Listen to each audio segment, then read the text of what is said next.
Today, we're diving into three really big ideas you hear a lot in conversations about race: white fragility, privilege, and anti-blackness. We're going to break down what they actually mean, and more importantly, how they all connect, using the work of the sociologists who literally defined them to build a clearer picture.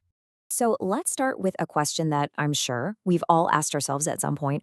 Why is talking about race so hard?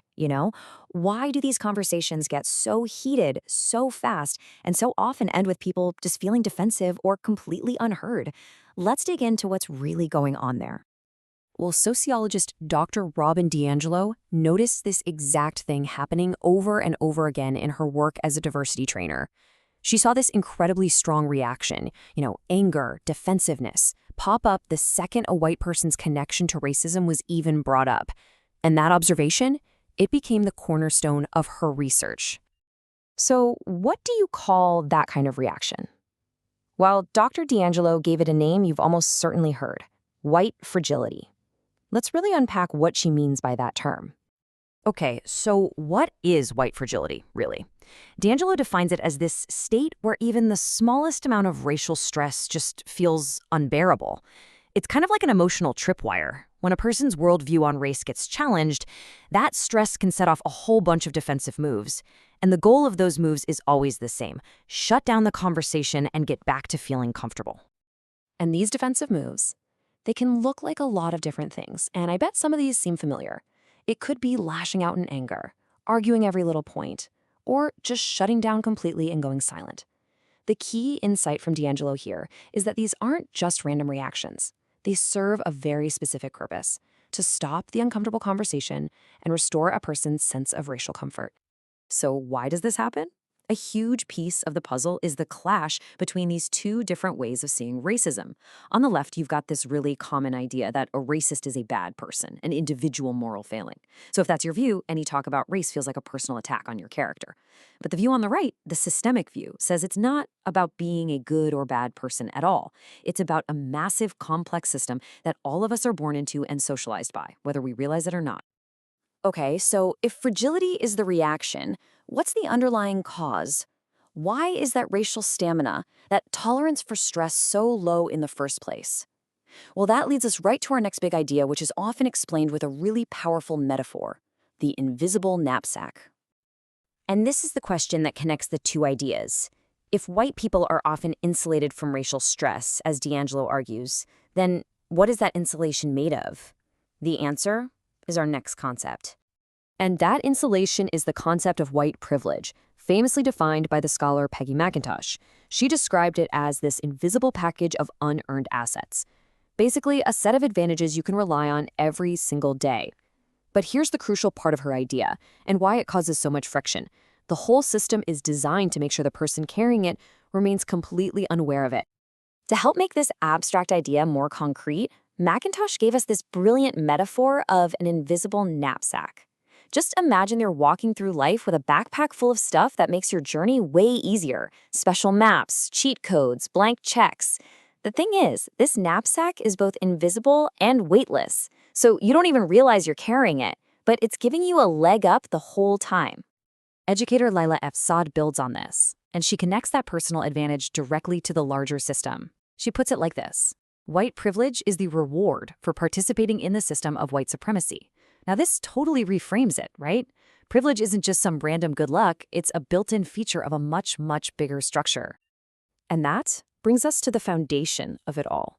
To really get a handle on fragility and privilege, we have to look at the historical system that created them in the first place. We have to understand the deep roots of anti-blackness. Yeah, this is so important to grasp.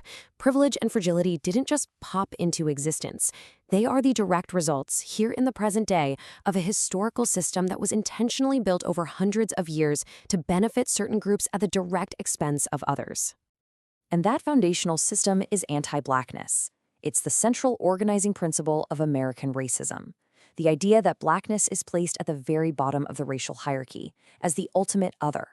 And by doing that, it automatically defines and elevates whiteness at the top. It's the core logic that makes the entire racial structure hold together. Now, this timeline looks really dense, and that's on purpose. Dr. DiAngelo uses this to show that racism isn't just a few isolated events from the past. No, it's a continuous, unbroken system that is simply adapted over time. It starts with chattel slavery, then it morphs into things like the Black Codes, which literally made it legal to murder Black people, and then it evolves again into housing discrimination, mass incarceration, and so on. The system never actually went away. It just changed its clothes. And as Dr. Chris Witt's research shows, this system is very much alive and well today. You can see it in the fact that we need laws like the Crown Act, just so Black people can't be fired for wearing their natural hair. You see it in the multi-billion-dollar global skin bleaching industry, or when Black refugees face different treatment at European borders. It's that same old historical logic playing out in brand new ways. So when you put all three of these pieces together, fragility, privilege, and anti-Blackness, you end up with a totally transformed framework. It's a new lens for understanding how racism actually functions, from the massive historical system all the way down to a tense conversation in your living room. So here's how it all fits together, step by step. First, you have the system of anti-Blackness, which creates the racial hierarchy. Second, white privilege is the unearned advantage that comes from being at the top of that hierarchy. And third, white fragility is the defensive emotional reaction that kicks in to protect that privilege from ever being questioned or examined. See how they build on each other? And what this all leads to is a pretty profound shift in perspective. The old way of thinking is all about our individual intentions, right? Am I a good person? But this new framework challenges us to focus on our impact instead. It pushes us to stop worrying about our individual goodness and to start understanding the system. And it totally reframes that feeling of discomfort. It's not a signal that something's wrong. It's actually a sign that you're learning. That discomfort is where growth happens. And really, the most crucial point here is that this whole framework isn't about blaming or shaming any single person. It's about getting us to understand the system we are all living inside of. The entire goal is to shift our focus away from judging each other's moral character and toward a collective awareness of the social structures that shape all of our lives. Which brings us to our last slide, and it's a really powerful and challenging question from Dr. DiAngelo.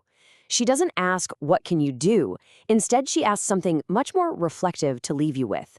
What has allowed you to remain ignorant about how to interrupt racism? It turns the lens inward, and it suggests that maybe the very first step is to understand the things, both inside us and out in the world, that have made it possible for us not to know.